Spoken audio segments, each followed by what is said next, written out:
seu Antônio Carlos, presidente da nossa casa, para encaminhar o ensinamento da primeira conferência espírita de Antônio Carlos.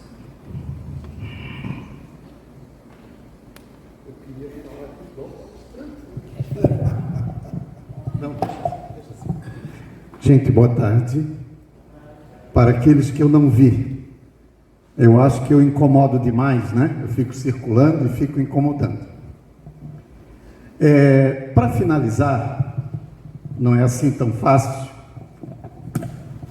Coube a mim uma fala, uma pequena fala. O nome da minha fala, técnica, é reforma íntima. Não, tá bom, é brincadeira. Reforma íntima.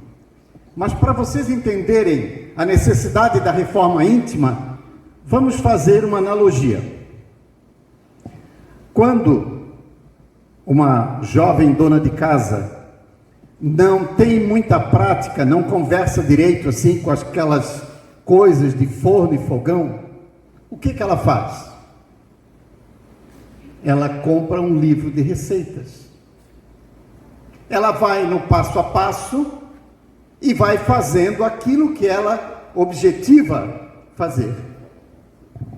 Quero dizer com isso que nesse dia de hoje, tudo foi idealizado para que nós tivéssemos a receita pura da felicidade.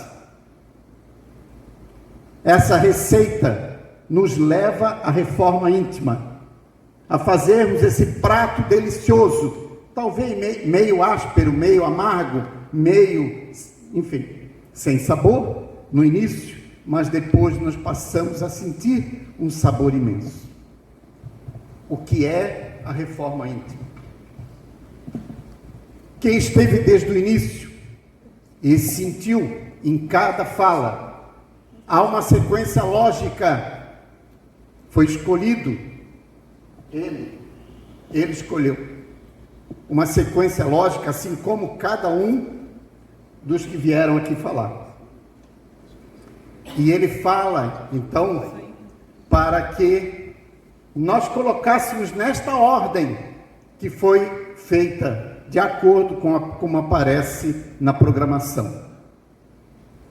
Tudo isto, meus irmãos, foi prestando atenção num bondoso e querido irmão que vai nos induzindo, vai nos preparando, porque há necessidade de nós divulgarmos, como falei no início.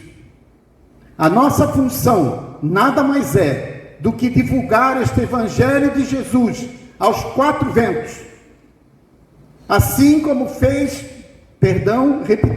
assim como fez Paulo de Tarso nas suas 5 viagens, com coragem, determinação, ele segue a sua intuição e vende uma imagem, uma ideia, o Evangelho de Jesus, sem conhecer o próprio Cristo. Imagine, mas vende tudo aquilo que ele ouviu na casa do caminho, através de Pedro e através de Lázaro. De Estevão. Mas o que é essa reforma? É só nós seguirmos essas recomendações dadas uma a uma, de acordo com como foi elaborado esta programação. Concluindo que o Espiritismo nos leva a nos conhecer cada um. Isso é reforma íntima. E cada homem, cada ser humano trabalha pelo seu progresso moral e intelectual. Não existe transferência.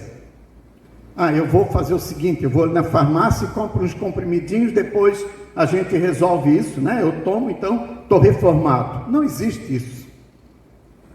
É um processo íntimo, já está dizendo, reforma íntima. Mas como vou fazer isso? Como que eu faço a reforma íntima? Através de alguns passos.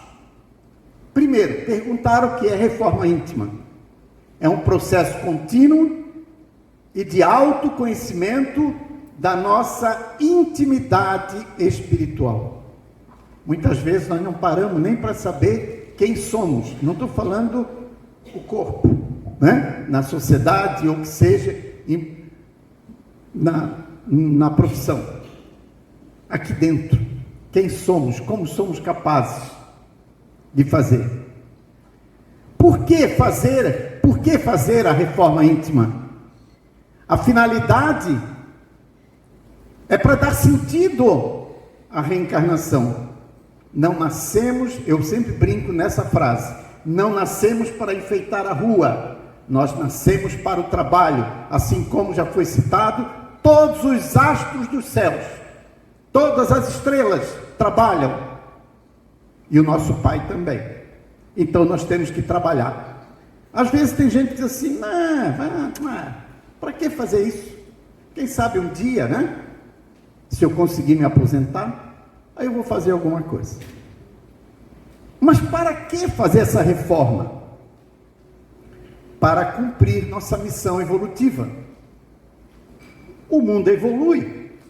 Se nós olharmos nos outros ramos da nossa sociedade, nós vamos ver que muita coisa evoluiu. Nós adoramos dizer que a medicina evoluiu, que a cirurgia tem novas técnicas, que isso tem assim, isso tem assado, agricultura e muito mais, sem contar com os veículos, a tecnologia. Agora vamos perguntar, e no campo espiritual, qual é a nossa evolução? O que é que nós podemos vender como inovação? Ainda não temos.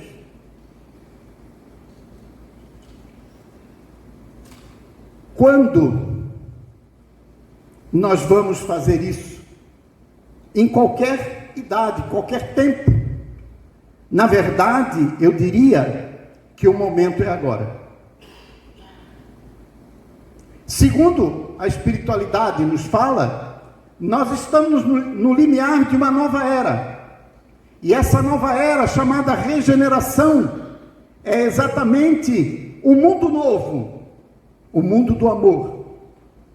Mas só vai para lá quem estiver com a veste própria.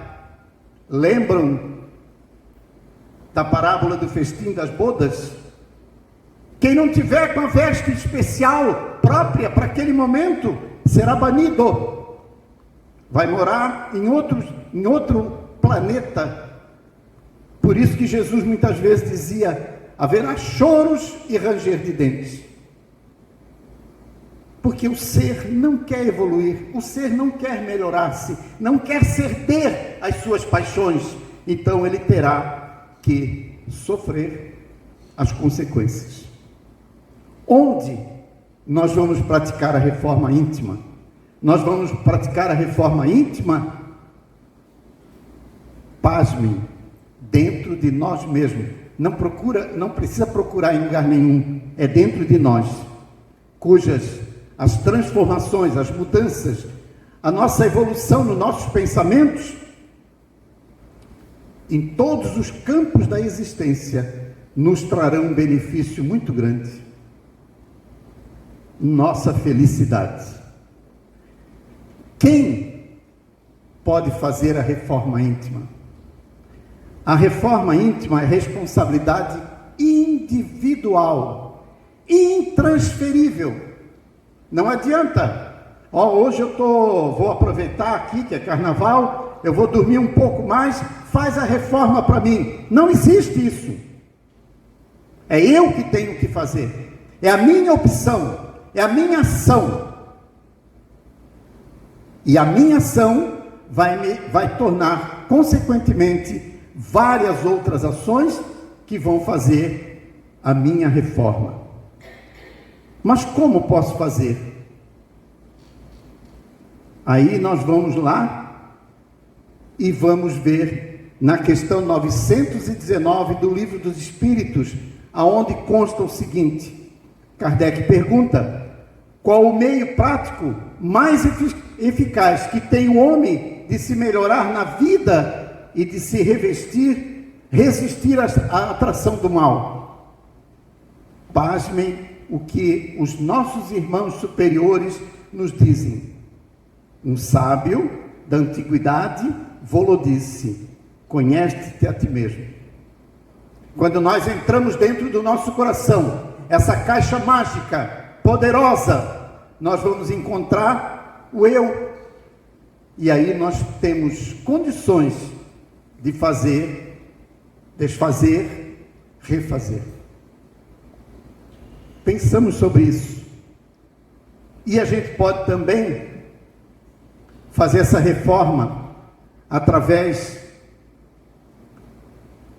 do reconhecer o verdadeiro, né? A gente pode ver como conhecer-se a si mesmo, já que a gente falou ali, que é o convite. Reconhecer-se o verdadeiro, reconhece-se o verdadeiro cristão pelo cristão é espírito, a mesma coisa, espírita ou cristão, pela sua transformação. Então, à medida que nós vamos caminhando, assim como falou o irmão Ayrton, vamos caminhando na rua e nós vamos modificando o nosso passo, nós vamos nos reformando, porque na minha opinião não existe caminho. Quem faz o caminho são nossos passos. Porque se eu não tiver determinação, vontade de me reformar, não existe caminho pronto. Porque se existisse, nós compraríamos ali adiante. Nós podemos fazer também pela autoanálise. Conheceis a verdade e a verdade vos libertará. Isso é bíblico, isso é de Jesus. Conhecer as nossas imperfeições, nossos defeitos no dia a dia, e vamos refletir. Aí nós temos Santo Agostinho. Ele dizia no seu livro Confissões de Santo Agostinho: nunca dormi sem antes consultar a minha consciência. Será que eu fiz alguma coisa que feriu alguém, que magoei alguém, que fui indiferente com aquele? Eu não lembro, Senhor, mas se caso eu fiz isso, eu te peço que amanhã eu possa ter um novo dia e assim lembrar e poder refazer, desfazer aquilo que eu fiz de forma errada, sem amor. Essa era Santo Agostinho. Vemos constantemente os erros e defeitos dos outros, já foi muito falado aqui, mas aqueles dentro de nós não vimos, e Jesus foi muito claro quando disse: como tu pode ver o cisco no olho do teu irmão, se não conheces a trave que está diante de ti? Era uma madeira bem grande que existia, o sujeito não conseguia ver, mas ele via longe o defeitozinho lá adiante. Isto, meus irmãos, isto é reforma íntima, isso é poder auxiliar. Quem vem de Florianópolis, quantas oportunidades a cada esquina, nós vemos uma criatura perdida, caída, suja, miserável, dormindo num pedaço de caixa de papelão de geladeira. E às vezes, claro, eu estou criticando, às vezes a pessoa olha com certo nojo, com desdenho, sem carinho. Eu conheço, estudo demais a vida dele. Eu conheci, através dos livros, uma criatura que curava pelo olhar, pela vontade de curar, de produzir o amor pelo seu olhar e também pelo sorriso. O nome dessa criatura, Jesus, o Cristo.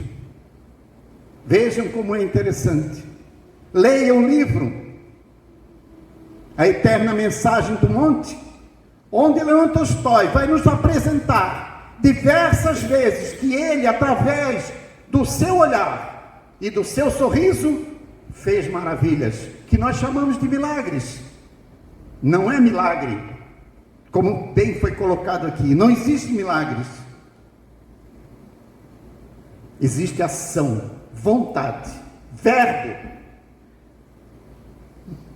No princípio era o verbo, e o verbo era Deus, e o verbo estava com Deus. Quer dizer, verbo é ação, é vontade. E nós muitas vezes guardamos na gaveta, e pior, mistura-se com as coisas, as quinquilharias que tem lá, e a gente não sabe mais onde que está o verbo, a vontade, a ação. A gente não sabe mais, aí perde uma oportunidade de fazer alguma coisa. Abramos o coração e aproveitamos essa receita bondosa que foi apresentada aqui, para que nós possamos fazer o nosso manjar, aonde um dia, ao sentar para deliciar este manjar, haveremos de estar degustando a felicidade verdadeira, como diz nosso amigo, a completude, quando nós nos tornamos completos, altos, felizes, e nós podemos então dizer: muito obrigado, Senhor. Obrigado, Senhor.